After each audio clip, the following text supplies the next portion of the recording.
Good morning. Good morning. It's another Saturday morning, and you are on air with Ron and Romane, and the crew is back together. Welcome back, my partner in time. Hey. What's going on? What's going on? I can't call it. A lot is happening in the world, right? Apparently, we shooting down balloons with fighter jets now. See, when we were kids, you could go like that and pop a balloon. Like a rock or something would knock a balloon down. But nowadays, you need a fighter jet to shoot down a balloon. So next year at the Macy's Day Parade, they better not pull them big balloons out because they might get shot down. Listen, that's deep. Yeah, they better not fly the big balloons. Mm-hmm. But anyway, it's good to be back. We got a lot, we need to discuss. And we got a fantastic topic today. So let me just say a little shout out. What's going on, TP? Everything good? Everything's good. Everything's good. It's a beautiful day to be alive. Good, brother. So, we posted, or actually you posted a comment, actually a question, where we're essentially asking people, what is your price? And what price would you sell out? What price would you compromise your morals, your dignity, your integrity? What price? I mean, they say everybody has a price. But is that true? What do you think? I think that even the ones that say they don't have a price, they haven't been propositioned yet with their price. They haven't got the right number yet. They haven't gotten the right number. Okay. What do you think? What I think is, for me, what brought this on was I watched a documentary. Mm-hmm. And there's a brother. He was born Chris Wayne Jackson in Gulfport, Mississippi. But the world knows him as Mahmoud Abdullah. So his story is a very interesting one. Here's a brother who his brother was dirt poor. He would go home and the water would be off, the lights off. They had a small trailer, his mother and his brother. And but this brother was just an excellent basketball player. And he got a scholarship. He was setting all kind of records in high school, got a scholarship to LSU, played there a few years, and he came home on a visit, I think for Christmas or something, and he said, man, we don't have no water. Mm. I think the lights were off. He said, you know what? I got to go to the NBA because I can't have my mother living like this. So he went off to the NBA, and he did very well. He is probably the greatest NBA player that no one of this generation will have heard of. Because when he got into the league, he was raised as a Christian, but he was seeking. And I guess the word I'm looking for is journey to discovery, he became Islamic. And thus his name became Mahmoud Abdullah. And there came a time in his career where he stopped standing for the national anthem. And he'd been doing that, according to the documentary, for some time, but it was discovered by one of the play-by-play announcers that he was not standing during that time. And it created a firestorm. And, I guess from the perspective of ownership, not only was he a player that was not, I guess, recognizing the American flag, but also he was a rebellious slave. And before we have this rebellion spread throughout the plantation, we need to remove him, pluck him like a weed. And, this guy, again, was a superstar for the Denver Nuggets. He was carrying this team when he did not have a very good supporting cast around him. But for them, it wasn't about the money, it was about the principle. We cannot have a rebellious slave on our team because the rebellion could spread. And, this all occurred at a time before social media. He was drafted in the 1990 NBA draft, number 3 overall. So we're not talking about some guy that's just a slouch. And, he went there and he proved himself. And I should mention that when he was young, he developed Tourette syndrome. So not only was he dealing with just the taunts and the abuse, he overcame all that to become an NBA player and an extremely good NBA player. But because of his principles, he would not sell out. He said, I'm a Muslim, and I believe that the American flag is a symbol of oppression.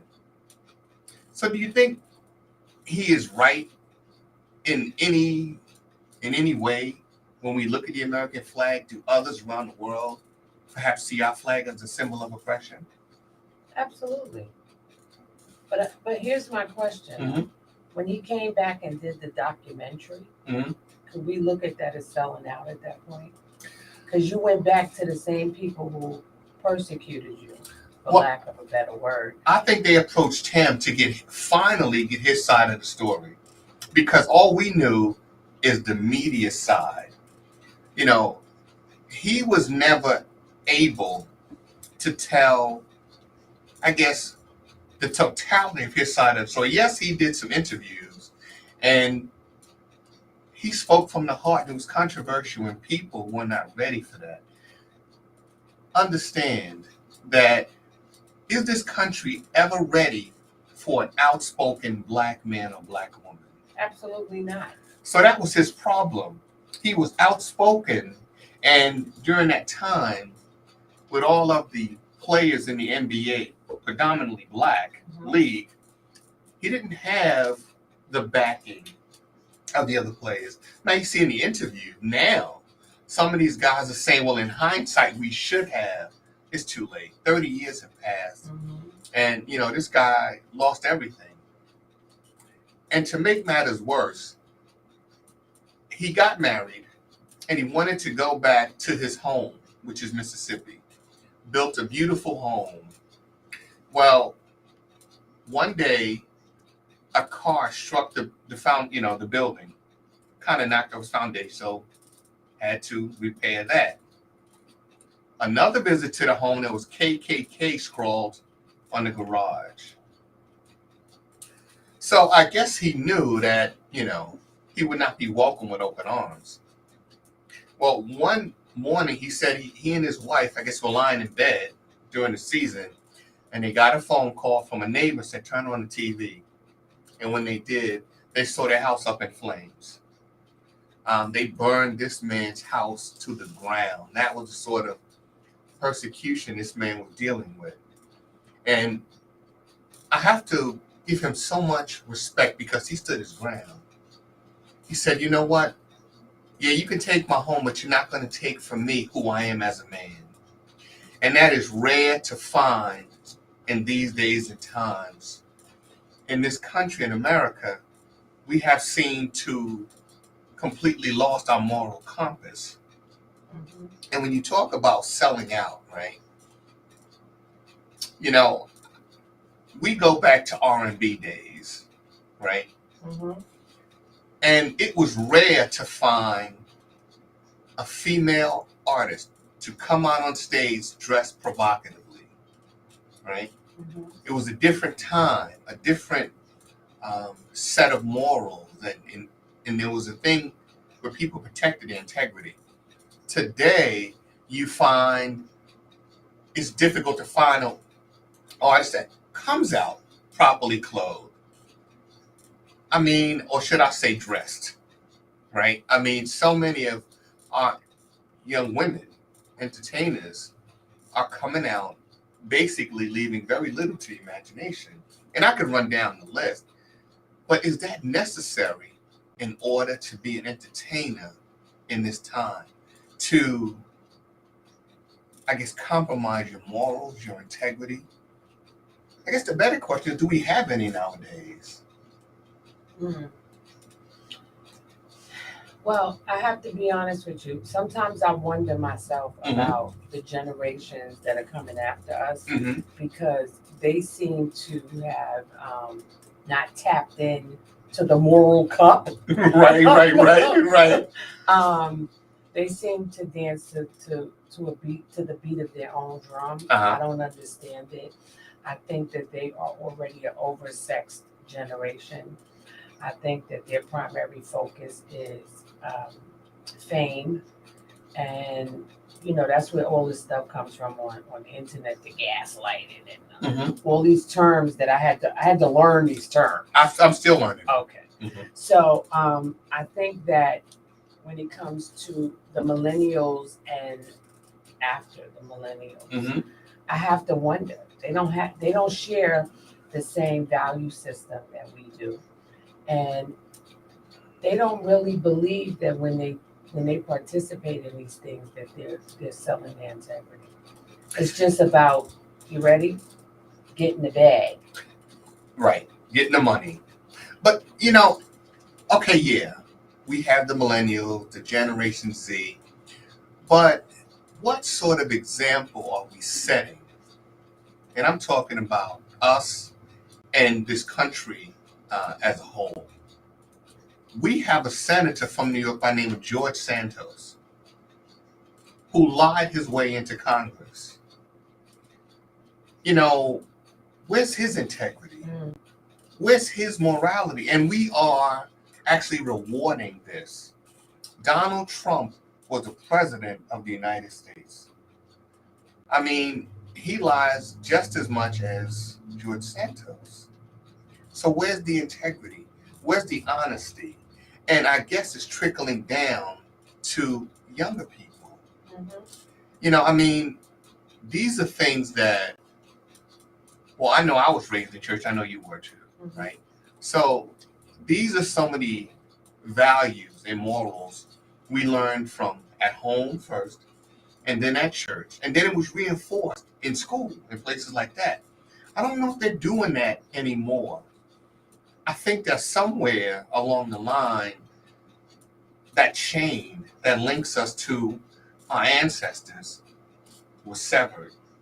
So that now these young people are kind of adrift with no connection to a sense of morality, integrity, an understanding of who I am, where I came from, and who I belong to. So you find these, and not just young people, we find women and men our age, right? And we are happily in our 50s, right? Fabulous 50s, right? And, they come outside, and it's like, you wonder, we're in the same generation. Where did you get this from? You didn't leave your house in your pajamas to go anywhere. But now you see people, in our age group, out in their pajamas. And that's just a minor thing. But, you stack stuff on top of that, right? And eventually, you're selling your morality, your integrity. And I get it, there are no perfect people. Well, because in my opinion, this is what happens. When you see the president of your country can come on television, can come before the entire world, forget the entire nation, right? The world, and act like a jackass, right? Right. And just do whatever. Anything goes. Right. Right? I can encourage, I'm the president, and I can encourage people to go storm the Capitol, right? With no consequence and no repercussion. As a matter of fact, I'm going to be rewarded, and people are going to suggest that I need to run again for president. And they're going to raise money for you to run. Absolutely. Now, I was talking about Mahmoud Abdullah. So he was the prototype for Colin Kaepernick. Now, a lot of us are familiar with his protest, his silent protest. He knelt. Now, all of a sudden, kneeling became disrespectful. We kneel to pray. There was a time when if a man wanted to marry a woman, he would get down on a knee and ask for her hand in marriage. Now, all of a sudden, that is an act of disrespect. So much so that the president got involved.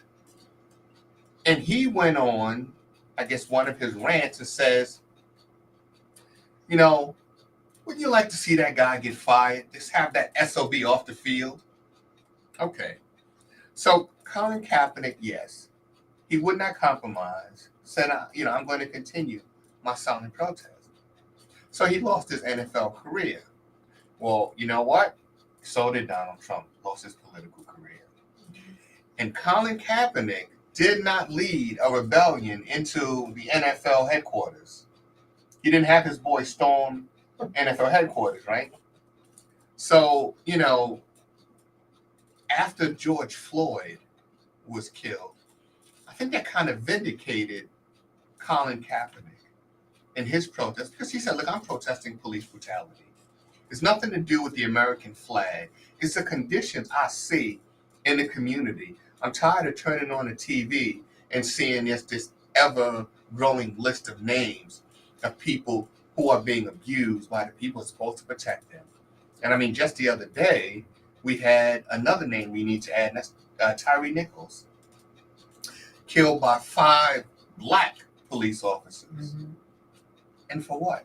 Mm-hmm. So where's the integrity within policing? Well, what about the guy who was killed by the paramedics? That was last week too. Right. So even the people who are supposed to be caring for our health, mm-hmm. our physical health, right? Mm-hmm. In a time of crisis, physical medical crisis, mm-hmm. we can't even trust that population anymore. So, I mean, I guess that calls into question, have all of us sold out?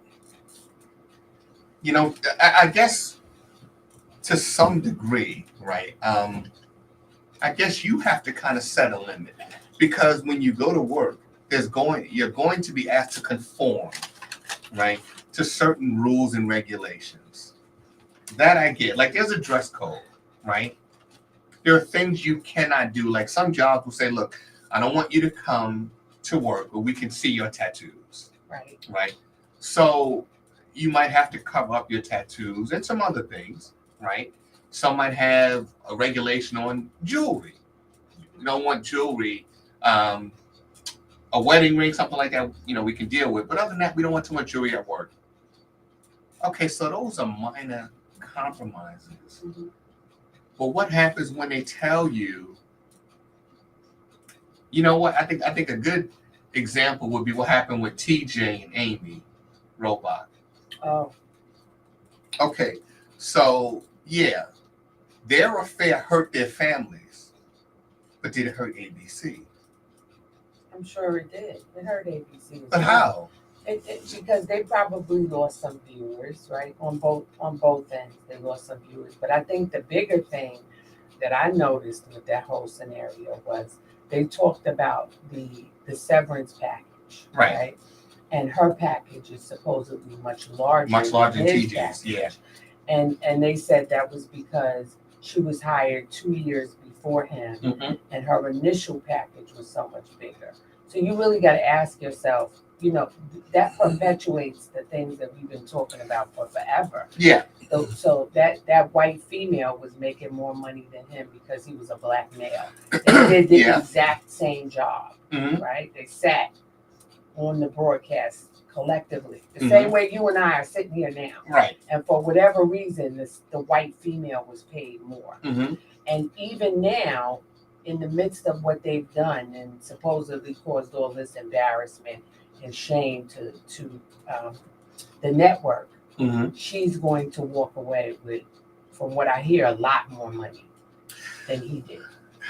I guess that is to be expected in our society that is still, I guess, obsessed with skin color, right? Mm-hmm. That's something that, we really need to look at and examine. Like, what the hell? Everywhere you go, they're going to ask you, what is your race? Sometimes I just write in human, right? Mm-hmm. Because what difference does it make? Mm-hmm. I agree. But, the point I was making with them is, they didn't deny their affair, right? But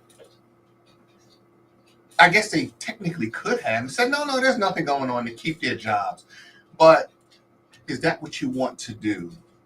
I have a right to, if you fall in love with your co-host, do you have a right to do that? And should your job tell you who you can, I guess, be involved with, who you can cohabitate with? What right do they have to do that?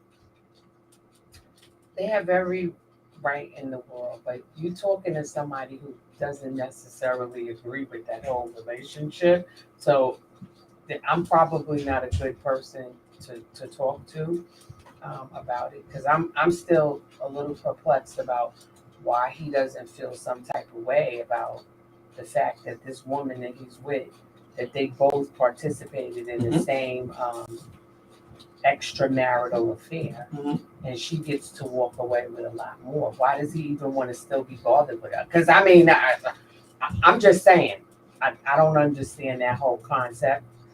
But then we would have to look at the whole interracial couple thing and all that. So we don't want to go down that dark hole, right? Well, maybe he is bothered by that, but not so much.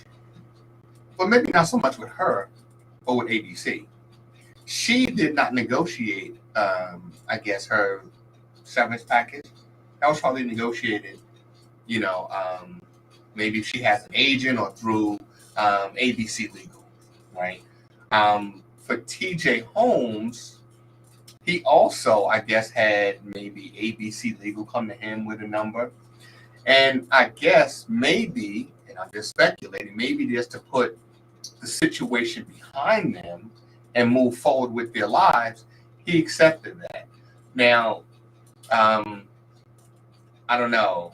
It may be a little tough for TJ because in his divorce settlement, most of that money may go, right? So he may need to hurry up and get a job. We might have to hire TJ right here. He's so stupid.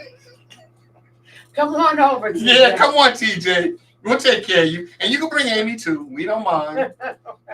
But I know it may be tough for him.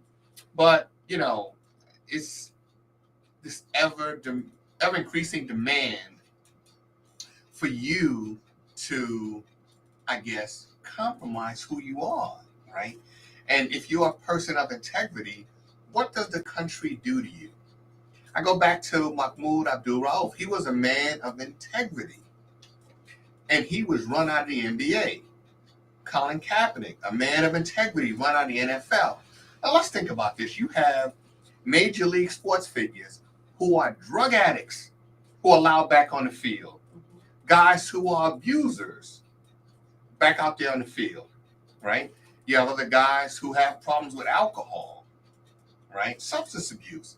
They're allowed to play the game and earn their money. Here you have two men, all they wanted to do was not partake in a ceremony. Years ago, when I first went to school, we had to say the Pledge of Allegiance every day. They don't do that anymore. So now people try to push patriotism. And what bothers me about the people who push patriotism are the people who never sacrificed anything for this country. You talk about somebody like Donald Trump who would go and hug the flag. Donald Trump never served in the military. Not a single day. In fact, half these tough-talking guys who talk tough behind, in the studio with security everywhere, they talk tough, but none of them have ever stood a post. None of them have ever picked up a rifle and said, I will defend this country with my life, right? I mean, but you're the ones who are most patriotic. You never see some of these names. You never see the Trump name in a foxhole. You won't see the Speaker of the House, McCarthy. His kids won't be out there. They will start the wars and send our children off to fight for their profits. That's, to me, not patriotic. That's not patriotism. That's corporatism.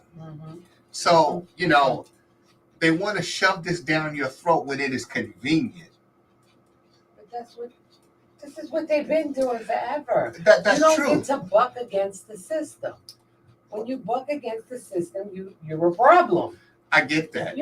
Come on, you know this. But there's something we have to do, right? Because, let's be realistic. We all have our own set of morals and values, right? And, I mean, for you, right? You worked your way up to apostle, right? You did. I did. So, let's be realistic. You believe that there is a higher power, somebody that you have to answer to above the government, right? above society, somebody that we all have to answer to. So how far are we willing to go before we begin to say, I'm lost, completely lost? Well, a lot of people will never admit that they're lost. That's first off.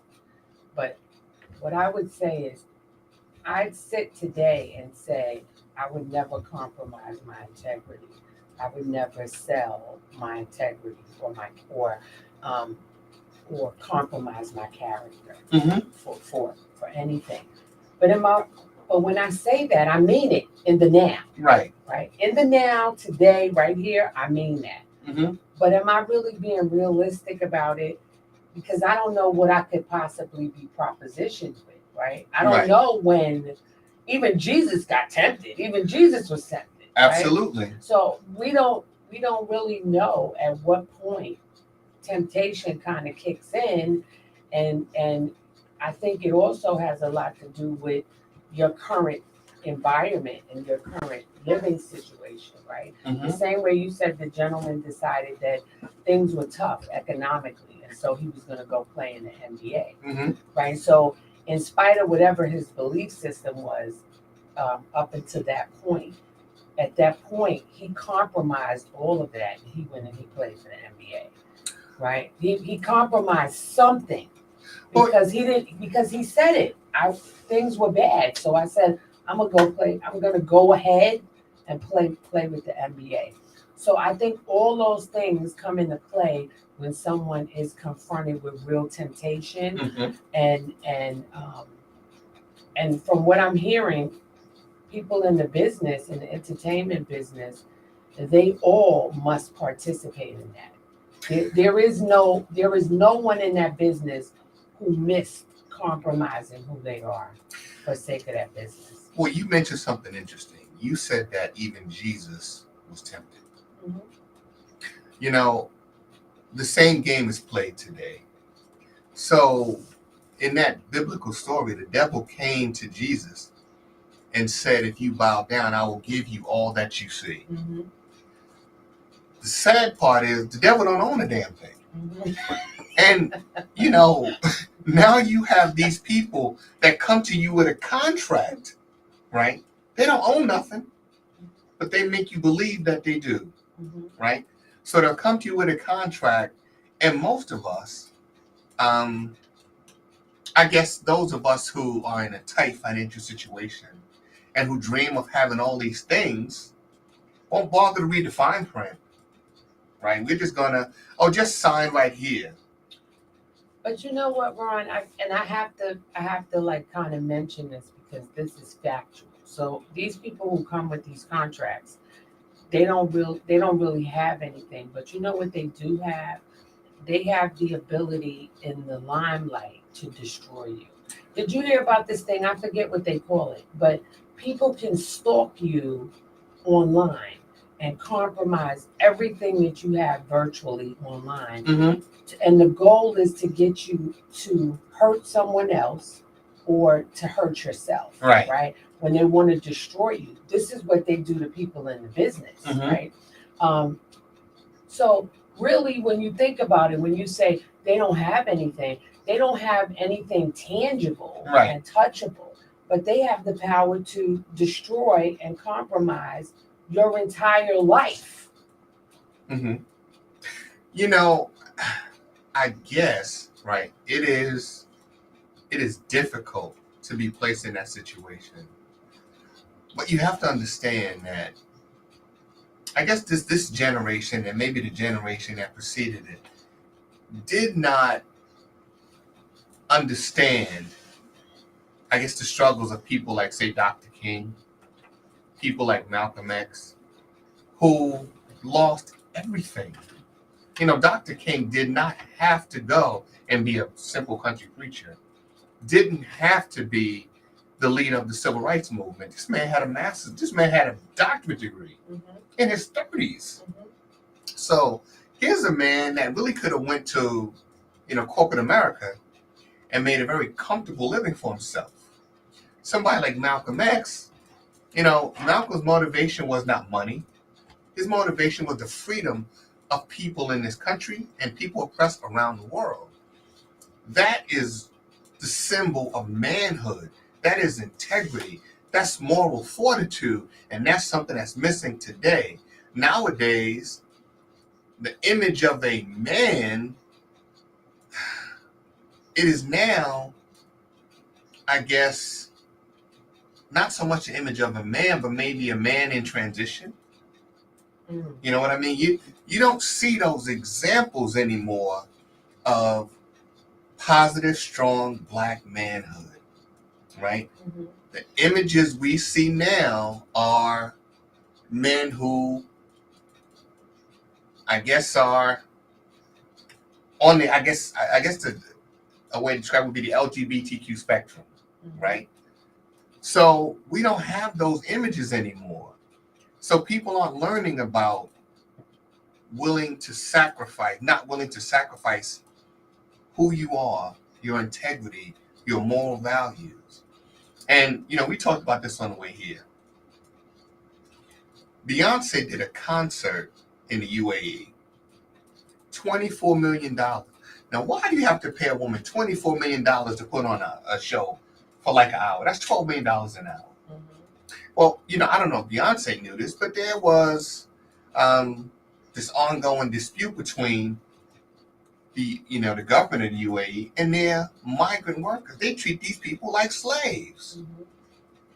So if she was aware of that, was it all about money? Because she got plenty. You know what I mean? But we glorify this. Kim Kardashian, right? This woman is a billionaire. She can't dance. She can't sing. She can't rap. How? How do we get all these people to just flock to this woman? What is she offering? Selling herself. I was just getting ready to say, well, the first thing she offered was the Ray J video. Whoa, right? Yeah. That's the first thing. Yeah, she did do that. Okay. She kind of blew up after that. So she compromised herself. She compromised her integrity. So once you're with the help of her mother. Huh? With the help of her mother. Yes. Right, but once you compromise your integrity, right, they got you now, right? Yeah, we're going to give you all of these things. So you take somebody like Mahmoud Abdullah, you take Colin Kaepernick, and they are bad guys. They're outcasts. You take somebody like Caitlyn Jenner, and they get an award for courage because you showed up dressed like a woman. But can I say something? Sure. This is my take on that. He does get the award for courage. You know why? Why? Because he stood on what he believed in, regardless of whether we agree with it or not. Right? Kim, she sold her soul for her soul and all the intricacies of her, the essence of who she was, right? For a couple dollars and for fame. So kudos to him, because at least that did take courage to stand in the midst of whatever, the spotlight, and say, this is who I am. How many of us are willing to stand or would stand in the midst of all of that and say, I'm not going to participate in this, and that, because this is who I am. And how about this? I don't care if you stalk me online. I don't care if you compromise all my my virtual activity. I don't care if you shut me down on the television and the radio. I don't care what you do to me. I'm not going to compromise who I am. How many of us would do that? Well, that's a good question. Apparently not enough of us. Hello. Right? Because in America, we're compromising every day, right? We're compromising to get by. And one thing in this country, once you give up a portion of your soul, you ain't getting it back. No, you're done. They're going to just take more and more and more, to the point where, just look at this country we live in, right? No moral compass. You can't turn on the TV and not see where, countless people slaughtered across this nation and by each other, right? And there's no sorrow or remorse in doing it, right? Because we've lost that. And, this is something that is going to go on because, it is simple enough to say that we've removed people from their connection to the higher power. We've done that, I shouldn't say we. The power that be have done that very successfully. Mm-hmm. They'll take somebody and use them as a pawn because they want to get rid of certain things. Like, there was a time when you had prayer in school. You can't do that anymore. No. People are not allowed to wear religious symbols anymore. Mm-hmm. Some places you can't wear a cross. Mm-hmm. You can't wear a Star of David. Mm-hmm. Why? People are offended by it. Well, we're living in a time where, again, and we talked about this before in the show, Mm-hmm. we're living in a cancel culture, right? Mm-hmm. They're canceling everything. So Right. if I don't like it, we're going to cancel it. If I don't agree with it, we're going to cancel Right. it. That's the culture that we're living in right now. So I think the question that we need to ask ourselves is, how do we take back and restructure the integrity within our own culture and our own communities? How do we take it back, restructure it, and present it in a way where we could teach it to this lost generation? Because we have to admit, they're kind of lost. Definitely. And, it's because of the cumulative effect. The fact that, we were talking about this the other day, some friends and I, how parents are afraid to parent nowadays. There's a total breakdown in the social order so that the kids are running the house. Parents are afraid because, I'm going to get arrested, right? I can't discipline my child. So what I'll do is I'll take away their cell phone for a day or two. Oh, boy. Beat them. Listen, we turned out okay. Beat them. Right, but nowadays, we've had that complete breakdown in the social order. So much so that we have people that have no shame anymore, Mm-hmm. right? People used to, if you were a prostitute, right, people kind of used to keep that on the low. Now they have advertisements online Mm-hmm. where, yes, how much do you need and for how long? Mm-hmm. And they have those whole, and somebody could correct me if I say it wrong, but isn't it Backpage? Isn't it called Backpage? Mm-hmm. Backpage. They have the whole Backpage thing where you can go on there and you can shop Right. for prostitution. Okay. Whatever your thing is, Mm-hmm. you can go shop for that. Yeah. And this is in a country that says we are a Judeo-Christian society. Well, how about Right. this? I want to just put this out there. Mm-hmm. You guys are men, right? Right. So we have all this stuff going on. We have, we're talking about our communities and our culture and the fact that we've lost our integrity. We've compromised our character. We've done all these things, right?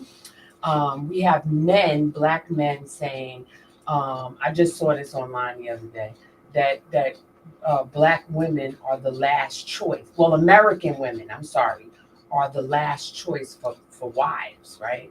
That we have lost, what's his name? Stanley, whatever it was. I'll pull it up. Mm-hmm. But that we are no longer, American women are only looked at as party girls now, Mm-hmm. right? So with all of these things being said about women, and then our men speaking so negatively about black women, we're not submissive, we're not raised to be wives, we're raised to be independent women. We say all these things, and then we call party girls and this and that. But every time it's a shaking booty on the internet, 50 million black men are clicking like, and they're watching it and participating in it. So I think in addition to, because again, that's compromising our character and our integrity as a people too. Mm-hmm. Because if you want women who are submissive and more wife material, right, then maybe if you start promoting that and not just saying that, like, oh, we want this, and the reason we're not doing this is because women aren't doing that. Here's my thing: stop participating in that. so that women can see, so women can see this really isn't what they want because they're not participating in that. Do women listen? I think. Oh my goodness. Yes, women listen. Well, we'll see. Pop culture has shaped and molded so much in society today, right? So people have targeted a lot of the stuff that Kevin Samuels said and made him a monster for black women. But in actuality, men will tell you what they want. All right? A man will tell you what he wants. But he will tell you what he wants, but then guess what he does? He goes back and he participates in everything that is contrary to what he says he really wants in a woman. Some do, but when you look at all those videos, right? If you ever took the time, right, to click on that video and you see the little heart, the little like and smile and frown, all those little things, actually click that and let the drop down window pop down and click on all those posts, all those men that's on there. Most of those men don't look like me and Ron. All right? Because guess what? We know what a black woman looks like, right? So, and most of us that aren't into that, we're not gonna click like on that. We're not gonna look at that. But the men that's looking at that stuff and getting those numbers are. Have you looked at that, Terry? Yes. Okay. Yes. Yes. Said yes. Of course you have. Yes. And so have so many other black men. And you one of the guys that would say this is what a woman should be. She needs to be more submissive. She needs to cover up. She needs doesn't mean that she has to be submissive. She can be her own individual. See, the word submissive is negative in itself. Well, you know what I mean? Let's be partners and be equals. And I understand your position as far as what you're saying she should be. But then when you say that you go on and you log on and you look at that, then you do like that. But here's the thing. What I'm saying is I look to see who's just like you did as a research. I don't click on. No, as research, in my what I do, like I said, out of curiosity, I click the like button thing so when went down window so I can see who's watching this stuff. Is it really black men doing this that's helping degrade black women? And I look, and when I look and see, no, it's not as many. It's a lot of us too. But you know, I've heard black men say things like, "Oh, that's beautiful. She's beautiful." It's because of those comments and because of those made up images that black women are running and getting BBLs and all this stuff to look like what they think black men are attracted to. So you're saying compromise. That's my point. Okay, so my point is I don't look at those, right? Because I don't want to see that. You know what I mean? I'm not interested in that. It bothers me to see sisters doing this, right? Why is it necessary? When you go on Facebook, you see women with the plunging neckline, right? Women standing around butt stuck out. Why? A man's not gonna. If a man's gonna fall in love with your breast and your butt, don't get upset when he leaves you, because you never allowed him to know what was up here, or you want him to see what's down there, right? So that for black folks, for black women, right? There's enough of this, I guess, myth of over-sexualized, women, right? So that's the image that's carried around the world. And we have too many of our sisters in the entertainment field who are so willing to strip down naked and go on stage. Well, are people listening to your lyrics? Are people looking at you shaking your behind? And some of these women have, incredible voices. Fantasia didn't win, what was it, American Idol? She didn't win that because she was shaking her behind. She won it because of her vocal ability. And now you see Fantasia. Fantasia probably wears a size 414, but she always wearing a size, going down on the size 10. For what? I mean, but for what? Well, and here's the thing. I just saw a old video of Aretha Franklin. Right. I forgot which song she was doing. But what I noticed in the video, right, And I thought to myself, Black women need to really watch this video. Because she wasn't all covered up. She had on some hip huggers and she had on like a crisscross tank top, right? But the boobs sagged, right? Things looked a little jiggly and a little wiggly. And she was singing about who a woman is, right? And guess what? Men loved it. Right. You can't tell me men didn't love it. Because she's Aretha Franklin. Aretha Franklin is an icon. Yes. You know what I mean? Patti LaBelle, an icon. No, but my point, Ron, is that we're in a time now where these young women think all of those the fake boobs, the fake butt, all that stuff is what men are attracted to. But prior to all this stuff being available, they were just attracted to women. Natural woman. There you go. So they're trying to take that song off the radio, I know. right? Because they say no such thing as a I natural know. woman. I heard about that. Craziness, right? Yes.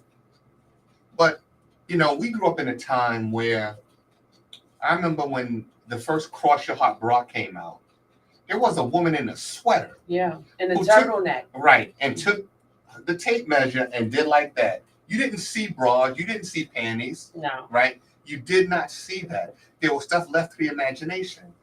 One of the problems I think that women are encountering is you meet a man or a young man, a boy, right?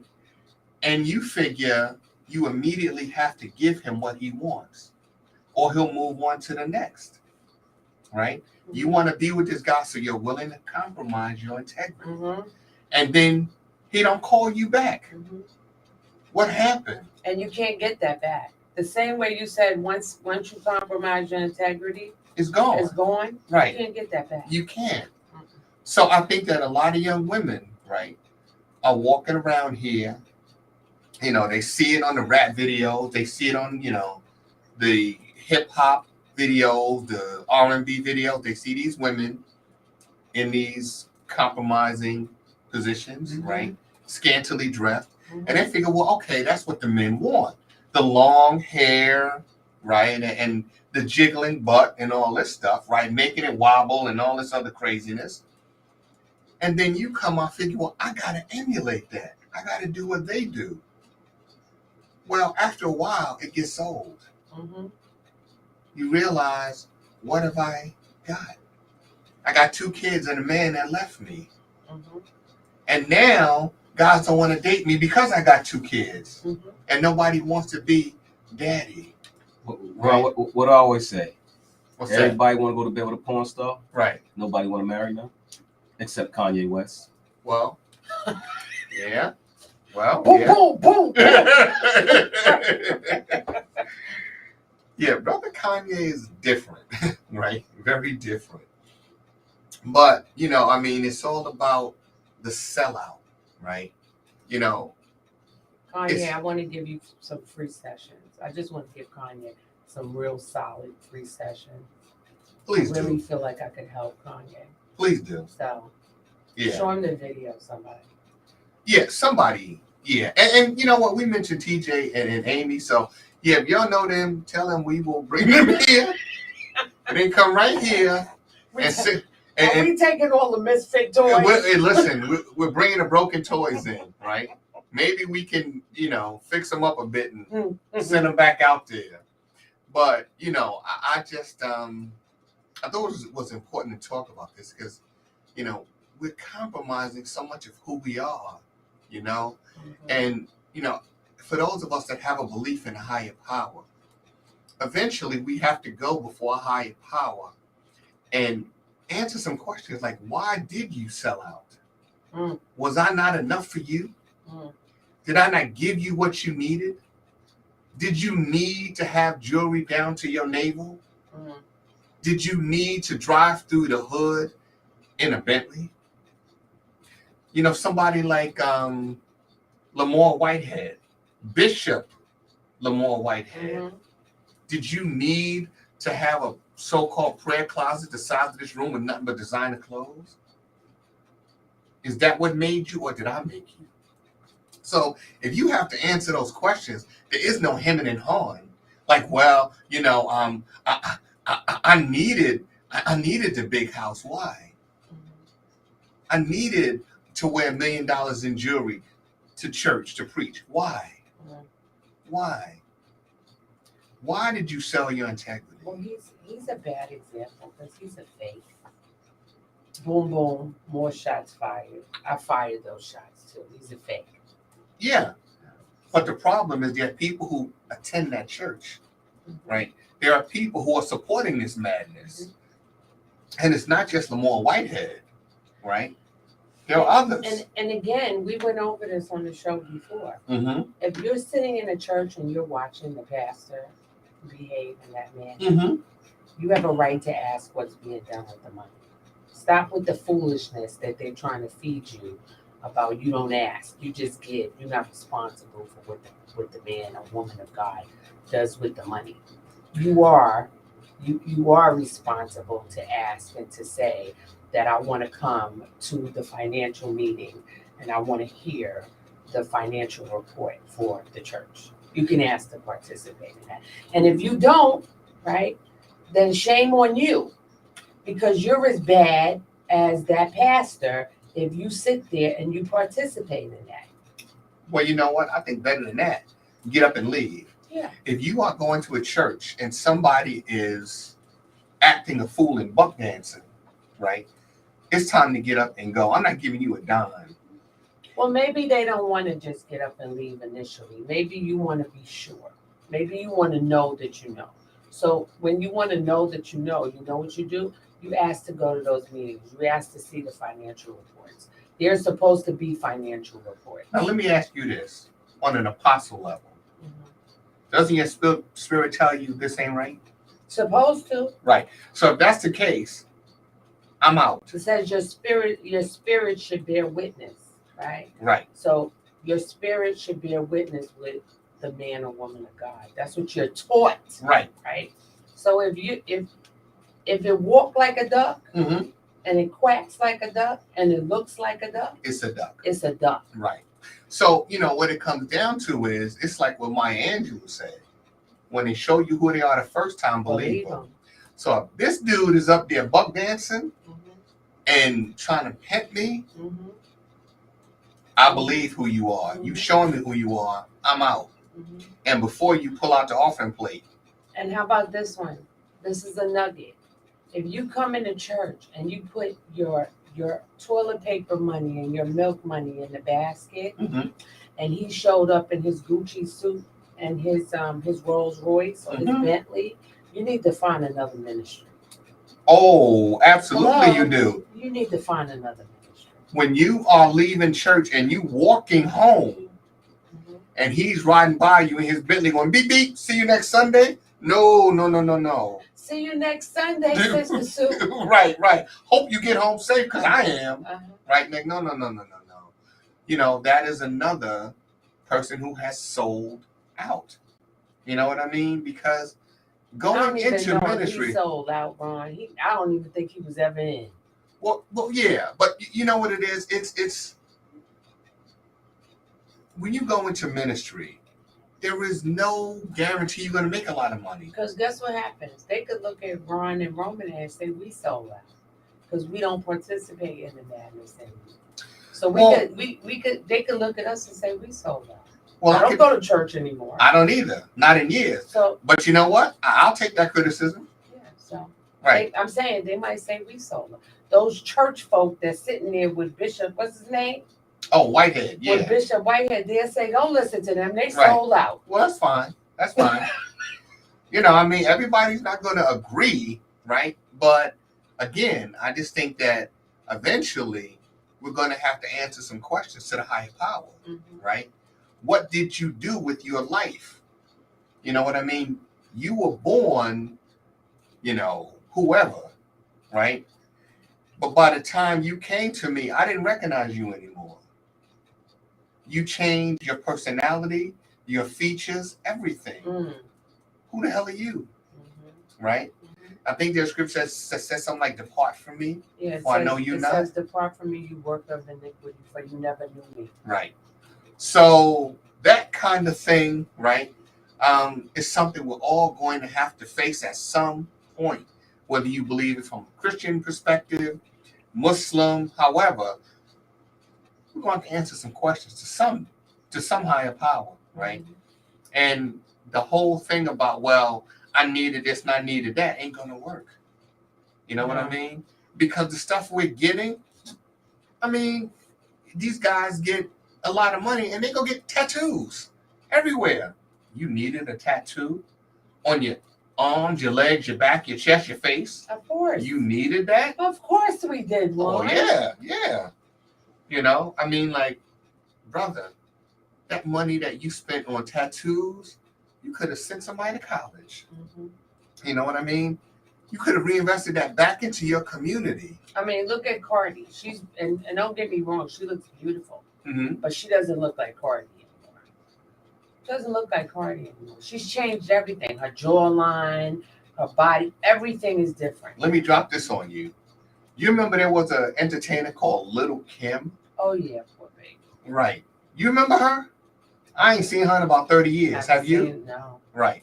She looked like 10 miles of bad road. Oh man, like what and happened? She was beautiful. Exactly. But she didn't feel it from within, right? Pamela Anderson is what happened to her. Pamela Anderson. Man, she started hanging out with Pamela Anderson and got addicted to cosmetic surgery. Getting cut. That's her story. It's insane, you know, just insane. But that's the whole sellout. Some right? sister was supposed to take Kim by the hand and shake her. Right. And say, what are you doing? Just like I said, we don't have that strong male black image. There's a lot of women that are looking for that strong female image that's going to say, come with me, sister. That's right. Let me help you because I've been there. Right? I know what it's like to deal with some no good men. You know what I mean? I know what it's like to struggle to pay the bills and to take care of these kids alone. I know that I've been there, but there's a way out. So because we don't have that in the community, a lot of sisters are lost. A lot of brothers are lost. We have to learn how to uplift one another. Again, back to what I said earlier. How do we take back our integrity as a culture and our character, restructure it, and then represent it to this next generation in a way that they want to receive it? Well, let's just hope that someone is listening today, you know, sees this podcast, hears it, and begins to ask themselves the question, have I sold out? You know, have I lost my moral compass? Did I ever have one, right? And what can I do? I can't get back my purity, but I can regain my self-worth, my pride in myself. So, you know, this was just a great discussion to have because so many of us have sold out. And for what? So, you know, it's good to have you back, partner. Ain't seen you in a minute. So we're going to ramp it up this year. It's 2023, right? So we're going to have to ramp it up this year. We're going to have to do some hard-hitting stuff, have some real conversations, right? So we're going to be doing that. So look for that from us, from Ron and Romane, Reason for Reason. Yeah. You are going to get it this year. So you know what? It's been a quick hour, you know, actually a little over an hour. That's what happens when you're having a good time. It does. It goes by too fast. But we will be back next week with another topic that hopefully will blow your mind and make you think. So, Romane, hope you have a wonderful Saturday. Thank you. TP, brother, we thank you for everything. Hope you have a good Saturday. Likewise. All right. And for all y'all who are listening and viewing, thank you so much for joining us. We'll see you soon. Bye.